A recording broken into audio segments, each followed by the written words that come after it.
When we pray, God produces peace. Elisha's servants goes to bed, absolutely no worry. He's peaceful when he goes to bed, but he wakes up in the morning, and as he's getting the house cleaned, opens the front door, and he's in the shock of his life. There is an entire army poised to attack. In the Tamil Bible, his servant says, Ayo, andavane, meaning, oh my lords. Have you ever been there? You go to bed, everything's fine, you wake up in the morning, and out of the blue, life just brings you a set of problems that catches you off guard. You go to bed, everything's fine, or you're going through your day, everything's fine, and one phone call comes and shatters your life. You're caught so unaware of the problem of that situation. Suddenly, out of nowhere, you're presented with a circumstance that the strength is sapped from you. That's what happened with Elisha's servant. He opens the door and he sees the horde of armies and he says, today I'm going to die.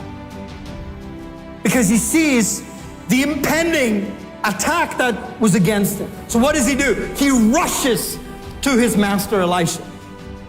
And then Elisha, his response is what's amazing. He comes screaming, Gehazi or whoever that servant was, comes screaming, oh my Lord, look at what's going on. And he's just stroking his beard, looks at him, kind of perturbed by him, says, don't be afraid.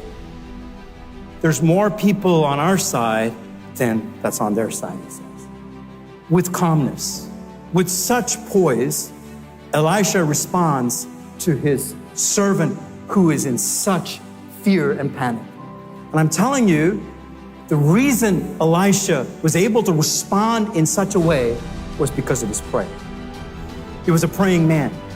Because of his prayer, God had filled him with peace about the situation, that it did not alarm him the way it alarmed his servants.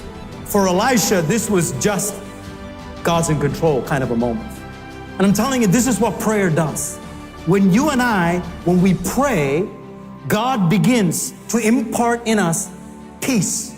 Peace that passeth understanding. Peace that the world cannot give, God gives to his children. That's why the children of God can remain steadfast in a storm. They can remain hopeful in the valley. That's why a child of God can look at the most horrific situation and still take courage because God fills him with peace because of prayer.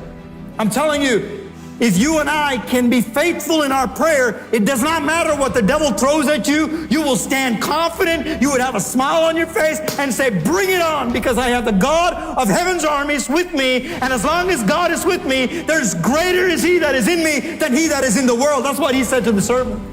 There's more with us than they are with them. That's why do not fear, he says. God had given him peace about the situation. God does this to his children all the time. Through prayer.